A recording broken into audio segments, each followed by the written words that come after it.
Investment in securities are subject to market risk. Please carry out your due diligence and read all the related documents carefully before investing. Channel को subscribe करना ना भूलें और हमारे ताज़ा video सबसे पहले देखने के लिए बेल आइकन को दबाएं।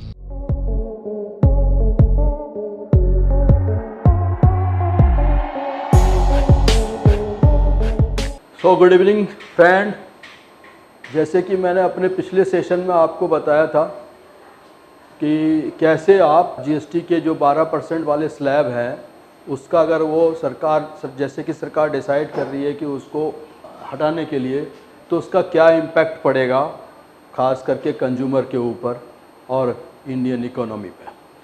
अब हम आज डिस्कस करने जा रहे हैं। आपको पता है एक बड़ा ही ज्वलंत टॉपिक है अभी डिस्कशंस का कि गवर्नमेंट ना अपने इनकम टैक्स एक्ट जो 1961 है उसका रिफॉर्म करने जा रही है और हो सकता है इसी सेशन में, इसी मॉनसून सेशन में ही पार्लियामेंट में ये बिल आ जाए और इस पर बहुत सारी चीज़ों का चेंजेस करने जा रही है गवर्नमेंट।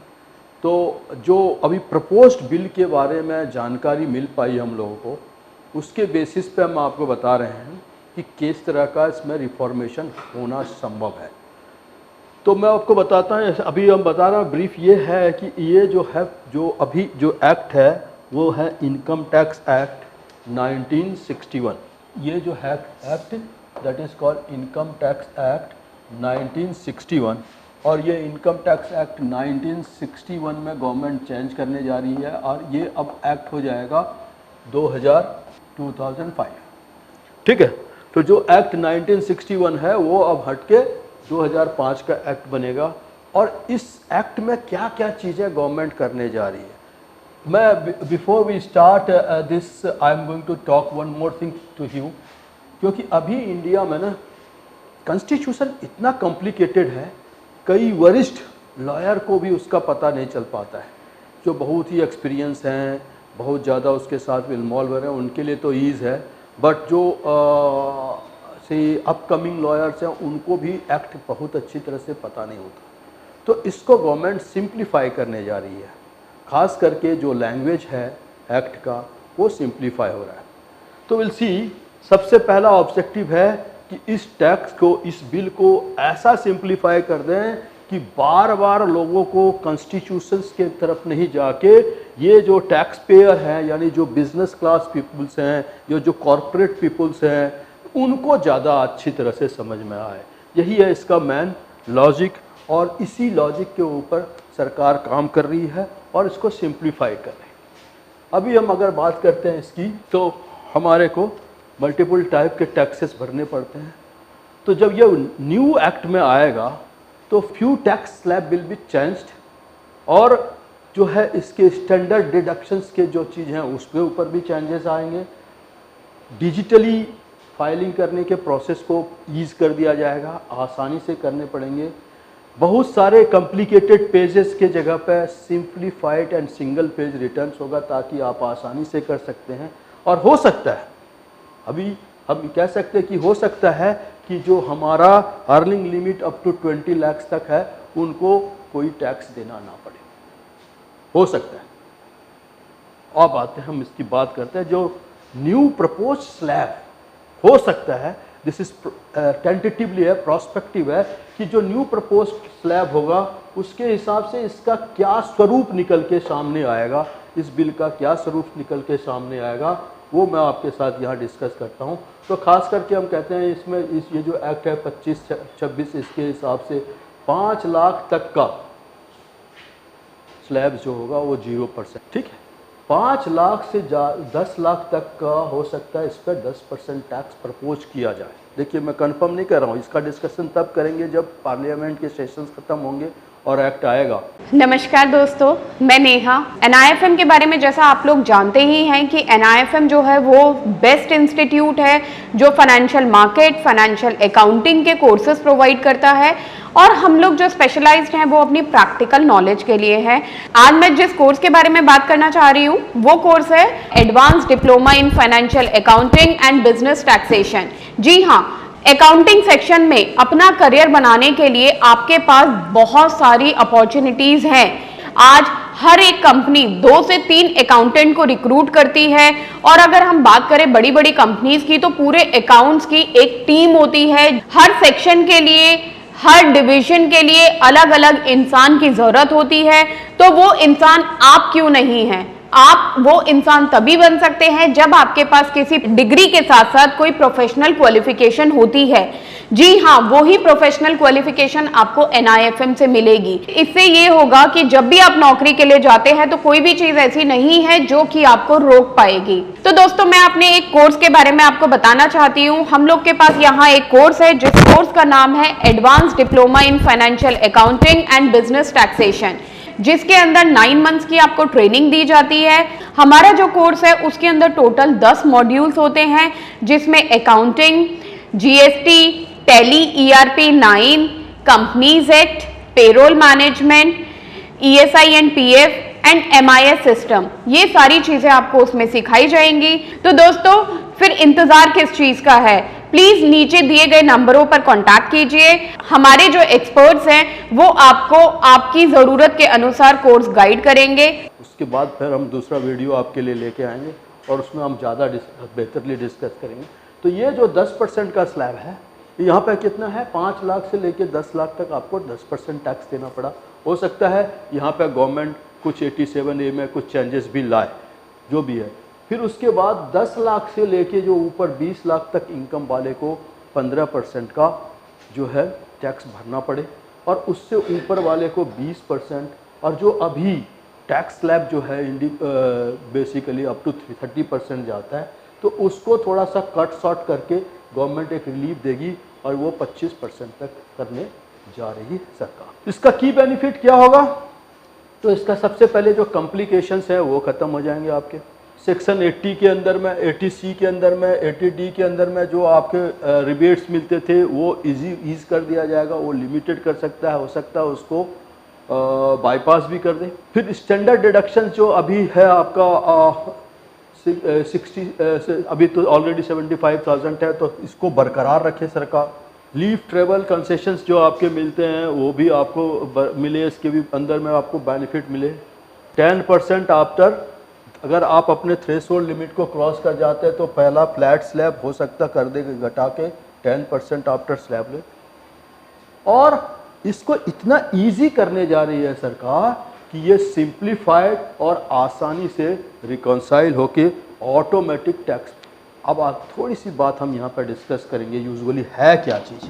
अभी क्या होता है, आप ना ड्यूरिंग द ईयर्स जो भी अर्निंग करते हैं उसका ना TDS डिडक्ट होता है। एक मैकेनिज्म है, TDS is a mechanism of collecting the taxes.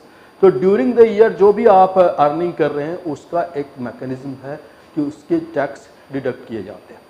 आपने सुना होगा TDS एक एक्टिविटीज़ है जिसके थ्रू ये टैक्स डिडक्ट होता है। अब TDS में एक्चुअली होता क्या है, तो यहाँ एक डिडक्टर होता है और एक डिडक्टिंग। क्लियर? डिडक्टर क्या करता है? डिडक्टर पेमेंट करता है अपने डिडक्टिव्स को। जैसे अगर सोच लिए कि सिंपल सा एग्जांपल लेते हैं, मेरा एक कॉन्ट्रैक्ट है, आई एम ए कॉन्ट्रैक्टर, तो मैं किसी कंपनी का कॉन्ट्रैक्ट लेता हूँ। सपोज मैं इलेक्ट्रिक कॉन्ट्रैक्ट लेता हूँ, तो उसके इलेक्ट्रिक कॉन्ट्रैक्ट का जो मैं बिल बना के दूंगा, अगर मेरा बिल एक थ्रेश होल्ड लिमिट को क्रॉस कर जाएगा तो उसके बाद वो डिडक्टर क्या करता है, मेरा चूँकि मेरा कॉन्ट्रैक्ट है तो उसके हिसाब से 1% मेरा टैक्स वो डिडक्ट कर लेते हैं। अगर मैं पैन कार्ड देता हूँ तो ठीक है, अगर पैन कार्ड नहीं देता हूँ तो 20% डिडक्शंस होता है। तो यहाँ पे एक चीज़ें हैं। तो यहाँ पे क्या होता है कि वो डिडक्टर हमारा टैक्स डिडक्ट कर लेता है, फिर वो टैक्स वो सरकार को जमा करा देते हैं। ये प्रोसेस है।